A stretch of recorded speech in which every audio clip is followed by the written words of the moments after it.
Olá pessoal, aqui quem fala é Michele Camargo. Estamos começando mais uma aula de mecânica dos fluidos da nossa série Fácil e Descomplicada, desmistificando a mecânica dos fluidos. Essa é a aula 22, que a gente estará falando sobre a equação da quantidade de movimento para regime permanente, parte 3. Bom, vamos então à aula. Nessa aula 22, a gente vai estar na parte 3, a gente vai estar falando dos métodos de utilização da equação da força, né, da força na superfície, e a gente vai estar particularizando dois casos. O primeiro, que é o conduto com redução, e o segundo é o redução de seção e mudança de direção. Bom, antes da gente começar propriamente dito, vamos para a revisão, né? O que a gente viu até agora, né, nessa parte de equação da quantidade de movimento? Que a equação da quantidade de movimento nada mais é do que a segunda lei de Newton modificada. Né? Essa lei que a gente está falando é força igual a massa vezes aceleração, e a gente adaptou ela e alterou para poder obter essas formulações que a gente está vendo aqui. É mais frequente buscar obter a força que o fluido exerce sobre uma superfície sólida e não o contrário. Né? Então, no desenvolvimento, a gente viu que a gente consegue obter a força que agem sobre o fluido, e aí com algumas manipulações a gente consegue justamente a força que a gente precisa para justamente dimensionar qual vai ser, por exemplo, o tipo de fixação ou a força, né, a estrutura que a fixação vai ter em termos de espessura de material, solda, etc., para poder suportar ali o escoamento.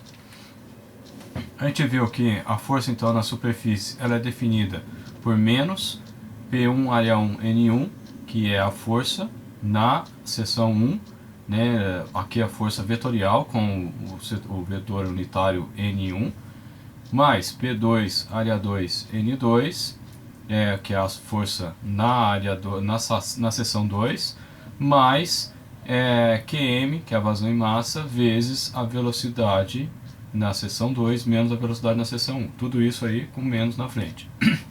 Mais mais o peso, né? Mais a força-peso do fluido que a gente está considerando. Bom, então tá aí, né, a imagem, né, o demonstrativo aí de tudo isso que a gente falou na forma. Então tem a entrada, tem a saída, tem a força que age na superfície e tem a força-peso representada todas nessa figura. Bom, a gente repetiu lá a força lá em cima para a gente poder ir utilizando ela conforme a necessidade. Então o primeiro caso é conduto com redução gradual. Quais serão as hipóteses que a gente utilizará aqui? Primeira, regime permanente. Já é o próprio título do assunto, é regime permanente. Propriedades uniformes na seção. O fluido incompressível. E a gente vai desprezar nesse caso os efeitos do peso do fluido. É claro que em uma situação prática, muitas vezes a gente não pode desconsiderar o peso, mas vou repetir o que eu venho falando sempre. Né? A ideia nossa aqui é trazer uma conotação mais simples possível para gerar um entendimento, e aí depois que você gera um entendimento de uma situação mais simples, aí para você pular para uma situação mais complexa fica mais fácil do que a gente já ir para a complexa direto. Bom, então tá aí o que a gente está falando. Seria, no caso, uma redução. Então eu tenho um tubo e eu tenho por algum motivo que fazer uma diminuição no diâmetro da tubulação. Nesse caso, o que vai acontecer? A gente tem um eixo os coordenados, que é x no horizontal, y no vertical, e nesse caso eu não vou ter mudança desculpa, eu não vou ter mudança na direção do escoamento, somente essa redução. O que acontece aqui nesse caso? Você tem uma massa de fluido que está vindo numa determinada pressão, numa determinada velocidade, e a partir desse trecho, entre trecho 1 e 2, o que acontece? Ele diminui. Quais são as consequências disso? Se você for pensar em termos de linha de corrente, eu tenho as linhas de corrente, eu vou ter um achatamento entre as várias camadas de velocidade que eu tenho no fluido. A gente viu lá na equação da continuidade que a vazão em massa em 1 é igual a vazão em massa em 2. como a gente está adotando regime permanente, escoamento com fluido incompressível, o que vai acontecer? ρ1 é igual a ρ2, que é igual a ρ. Então o que vai influenciar na equação da continuidade é somente a área e a velocidade. Então V1, área 1, igual a V2, área 2. Então nesse caso aqui, o que vai acontecer? Eu vou ter um aumento de velocidade nesse trecho. Então a velocidade em 1 ela vai ser menor do que a velocidade em 2. Só que aí a gente tem que fazer um paralelo com a equação da energia. Quando a gente pensa na equação da energia, o que eu tenho? Eu tenho uma parcela de pressão, uma parcela de velocidade e uma parcela de posição, que é a energia potencial. Nesse caso não vai mudar, então eu passo a ter só energia de pressão e energia de velocidade e energia cinética. Então o que vai acontecer? Eu vou ter uma mudança do ponto 1 para o ponto 2 em termos de pressão e velocidade. Ao passo que a velocidade aumenta, pelo próprio princípio da conservação da massa e da equação da continuidade, por esse próprio princípio, o que vai acontecer? A velocidade aumenta, mas a energia ela é constante. É claro que eu tenho perda de carga, mas eu estou desprezando aqui. Ela é constante, então a energia em 1 é igual a energia em 2, então se a energia cinética ela aumenta, no ponto 2, a energia de pressão tem que diminuir automaticamente. Então aqui a gente tem esses efeitos. A velocidade aumenta e a pressão vai cair no ponto 2. Bom, o que a gente tem? No caso, o conduto com redução gradual, tá aí de novo, né? Repetir. A gente vai fazer a projeção em X. Por quê? Porque quando a gente trata com vetores, o método mais simples para a gente trabalhar fazer a projeção do vetor do espaço para os eixos coordenados. Nesse caso a gente está usando somente os eixos x e y, e se fosse no espaço a gente poderia usar o terceiro eixo, que é o z, e fazer a projeção daquele vetor no eixo x, no eixo y e no eixo z. Nesse caso a gente vai projetar em x e y. Com isso a gente sai de um equacionamento vetorial e passa para um equacionamento escalar, que é muito mais simples. Escalar, né, para lembrar, é quando eu tenho só números, né? Só que eu sei que eu já estou dizendo que já é na direção de x, que já é na direção y, que é na direção z e assim por diante. Bom, então como que vai ficar? Se eu for pensar em termos de fazer a projeção do próprio x, eu passo praticamente a projeção do vetor de f no ponto 1 e no ponto 2 ali, eles são na direção x, não tenho nada que vai ser transferido para o eixo y. Então vai ficar fsx igual menos p1 área 1 menos 1. Por que menos 1? Esse menos 1 é do vetor unitário. Se você olhar aqui o vetor unitário, ele está apontado no sentido oposto de x, então é menos. O primeiro menos é da equação lá de cima. Se for olhar lá na equação lá de cima, eu tenho menos P1 área 1 N1 mais P2 área 2 N2 mais QM. O menos está multiplicando negativamente todos os membros da minha equação aqui. Então, por isso tem o menos lá que vai continuar multiplicando tudo, mais P1 área 1.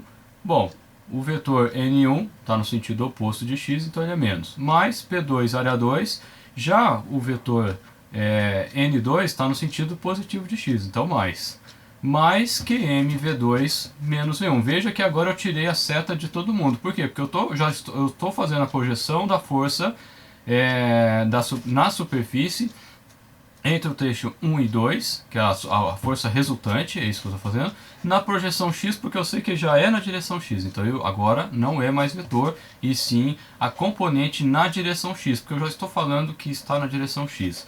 Bom, o que vai acontecer? Fazendo a manipulação, a gente vai chegar aqui que a força resultante em x, causada pelo escoamento na superfície nessa tubulação, vai ser P1 área 1 menos P2 área 2 mais V1 menos V2 vezes ρ vezes Q.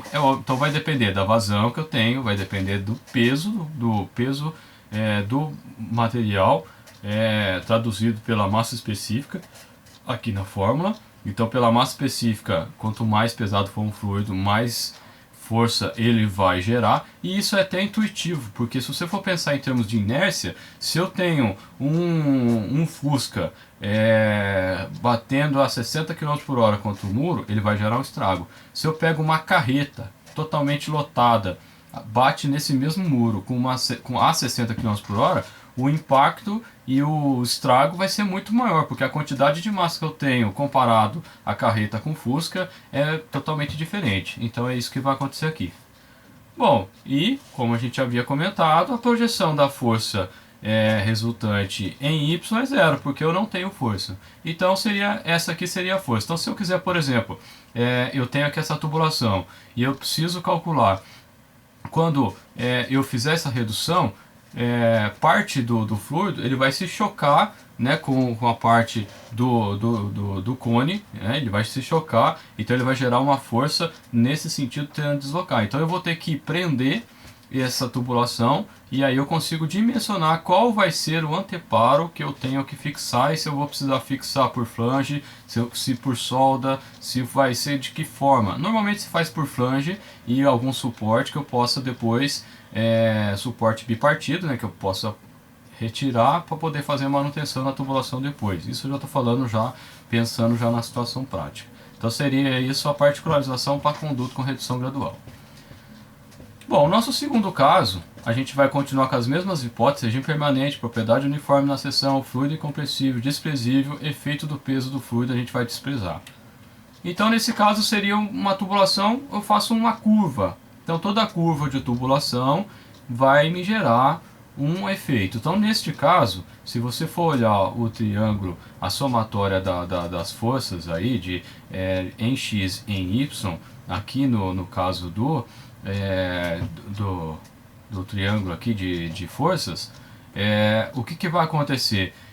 Quando o fluido ele faz esse movimento, a tubulação tende a ir para baixo, até pelo menos mesmo a situação da inércia, ele tende a continuar no sentido reto, horizontal, só que ele é obrigado a fazer a curva. Então nesse caso ele tende a arrastar a tubulação. Então nesse caso aqui seria um ponto que eu teria que colocar um suporte aqui nessa tubulação para evitar que haja movimentação na tubulação. Dependendo do caso, se você olhar a tubulação e você pode verificar quando há oscilação na vazão, você vê ela tremendo por causa justamente desses efeitos da tubulação, do escoamento na tubulação. Bom, vamos continuar então. Aqui é a mesma coisa, a gente vai fazer a projeção de X e em Y. O que vai acontecer? Se eu for pegar, no caso, lá da fórmula, lá em cima, o que eu vou ter? Eu vou ter P1 área 1 N1 e o vetor. Aqui passa a ser menos também. Por quê? Porque o vetor N1 está no sentido oposto de X, na mesma coisa do caso anterior. Mas, agora P2, só que o que acontece? Eu estou inclinado agora. Se fosse aquela curva de 90 graus totalmente, seria totalmente em Y, né? E eu não teria nada em X. Mas aqui eu tenho o que o pessoal chama de cotovelo, que não faz 90 graus, faz 45, por exemplo, sei lá, não está especificado aqui.